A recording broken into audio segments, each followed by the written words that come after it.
Shalom. Hari ini kita akan renungkan Injil Yohanes pasal 11. Teksnya ayat 47 sampai 57. Sudah bagi dua paragraf. Paragraf yang pertama ayat 47 sampai 54. Imam-imam kepala dan orang-orang Farisi sepakat untuk membunuh Yesus sebab mereka khawatir yang semua orang akan percaya kepada Yesus dan Yesus tidak tampil lagi di muka umum di antara orang-orang Yahudi.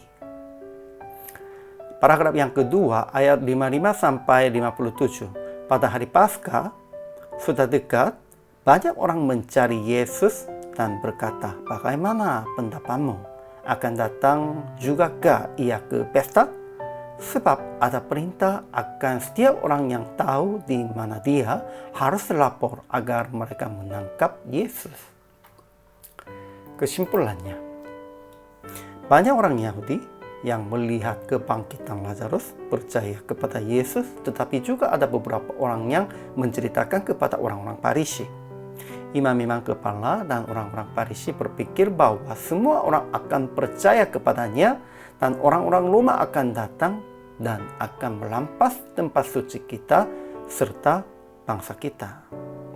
Jadi Kayafas, imam besar pada tahun itu berkata, "Lebih berguna bagimu jika satu orang mati untuk bangsa kita daripada seluruh bangsa kita ini binasa." Jadi mereka sepakat untuk membunuh Yesus.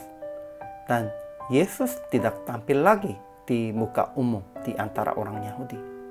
Kemudian pada hari Paskah sudah dekat, banyak orang mencari Yesus dan berkata, "Bagaimana pendapatmu? Akan datang jugakah ia ke pesta?" Sebab imam-imam kepala dan orang-orang Farisi telah memberikan perintah akan setiap orang yang tahu di mana dia harus lapor agar mereka menangkap Yesus. Ajaran tentang Allah. Pertama, Yesus akan mati sebagai kurban untuk bangsa itu dan juga untuk mengumpulkan dan mempersatukan anak-anak Allah yang tercerai-berai. Kedua, Yesus tidak tampil lagi di muka umum di antara orang-orang Yahudi dan tinggal di sebuah kota yang bernama Efraim bersama-sama murid-muridnya. Itu bukan karena Yesus Kristus takut bersembunyi, karena masih tidak sampai waktunya. Setelah tiba waktu, Yesus pasti akan maju kepada mereka dengan berani, sekalipun mati di atas salib.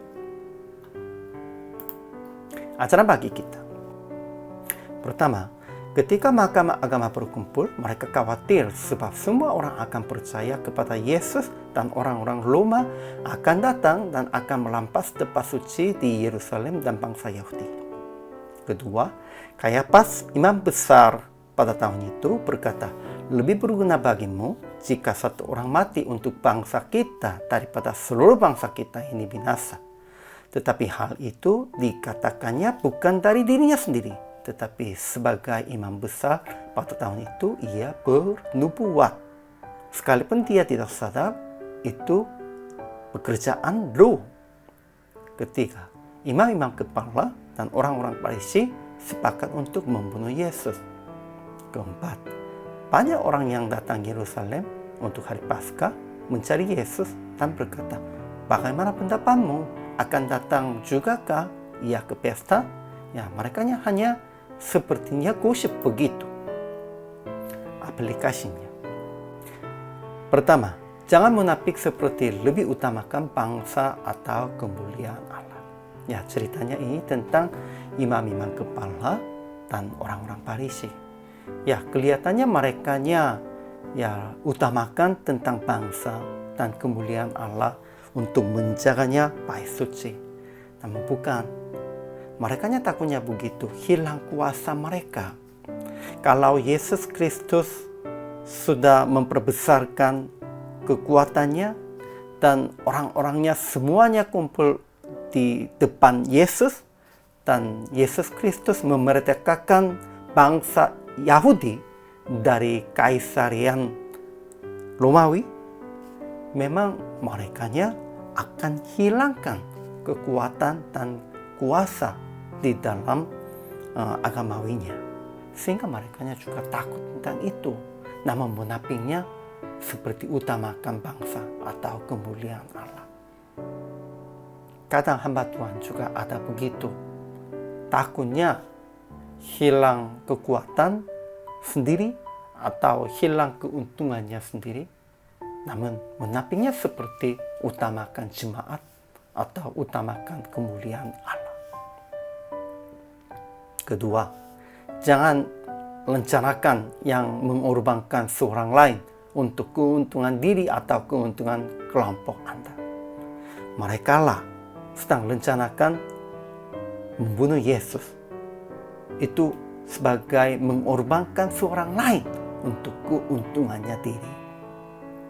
Ketiga, janganlah hanya memandang rencana yang jahat, sekalipun sudah tahu itu salah dan jahat. Itu sepertinya orang-orang Yahudi yang berkumpul di Yerusalem pada saat Paskahnya. Jadi PL prakteknya, jangan munafik seperti berbuat untuk jemaat atau untuk kemuliaan Tuhan, sekalipun melakukan yang jahat untuk keuntungannya diri sendiri. Hamba Tuhannya tidak boleh munafik demikian itu. Harus kita hanya melihat kemuliaan Tuhan, dan kita harus mengorbankan diri untuk jemaat. Ya, hari ini juga selama melayani, Tuhan Yesus memberkati.